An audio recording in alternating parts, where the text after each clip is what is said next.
Okay, so you mentioned that after you tested positive, even when you had no symptoms, you continued to test positive in a PCR test for weeks. And can you tell us what did that mean for you? Were you still contagious as you were testing positive? Were you able to leave your house, or did you have to stay home and isolate? And how does that all work? Okay, let's start off with the various tests. There is a test out there that measures little pieces of the virus, and it's called an antigen test. We're familiar with this because of the Ohio governor, and I'm going to leave it at that. And that test, it was made of commercially available. People were promoting it as a home test, etc. It's not very well quantified. It's not been very well studied.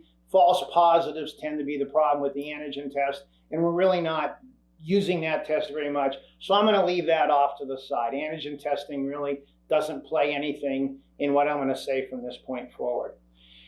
We talked about the virus and that it takes over a cell. It takes over the cell with genetic material. The virus has genetic material called RNA. That RNA is injected into the cell, and that RNA takes over the production capacity in the cell. In our analogy, the Volvo factory, it's a set of plans to make Saabs.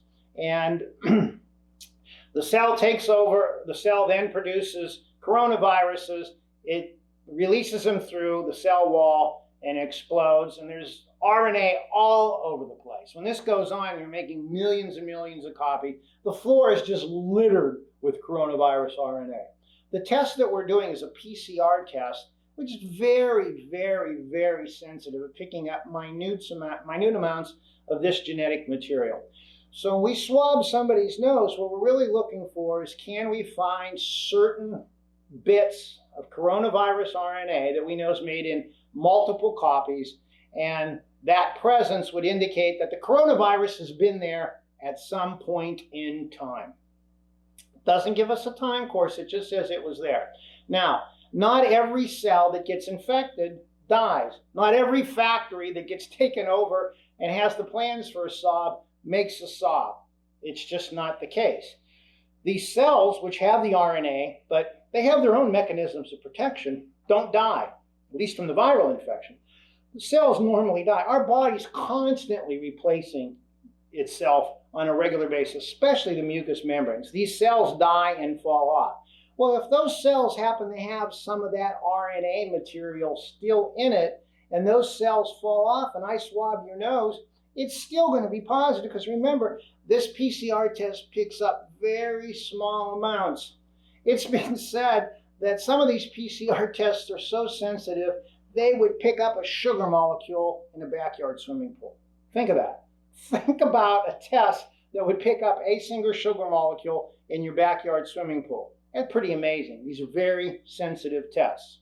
Now, the question I would ask, and I can hear you asking me right now, well, is that contagious? The point is the presence of the RNA doesn't mean we have intact viral particles.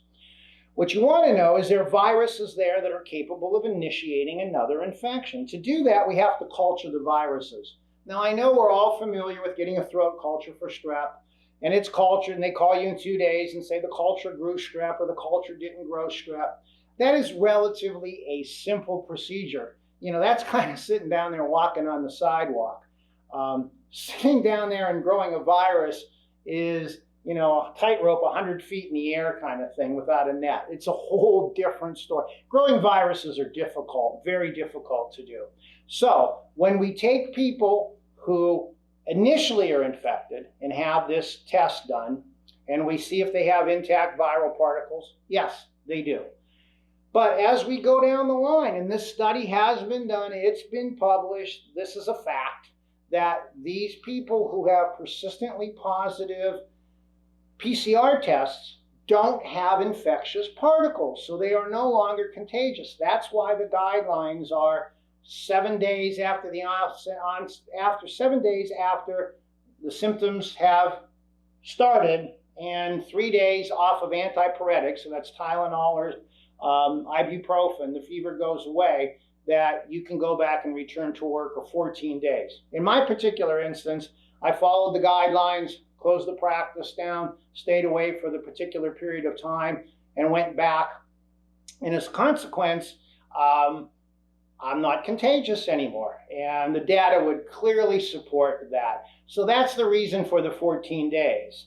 The problem with the test is that if it's 6 weeks, you can understand that if I tested positive today, I mean, I theoretically could have been infected on the 4th of July and recovered on the 4th of July. So positive test does not correlate with infectivity. It's a nice way of looking at who's had the virus, but it doesn't give us anything more. It's like going on vacation and coming back after a snowstorm and seeing some footprints in the backyard and saying, oh, the deer, there must have been deer in our backyard. It doesn't tell you how many deer were there. It doesn't tell you when they were there. It doesn't really tell you very much. It just says they were there.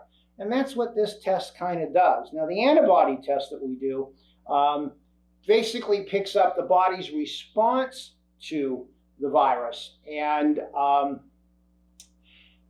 that's measuring antibodies. That test is going to be positive for a prolonged period of time. My own test, just to let you know, was positive about 3 months after I had the infection, and I still had brisk immunity to it as well. So if we do the antibody tests, that may not distinguish somebody infected on January 21st from somebody that was infected on July 21st. So there's a different set of tests that each mean something different.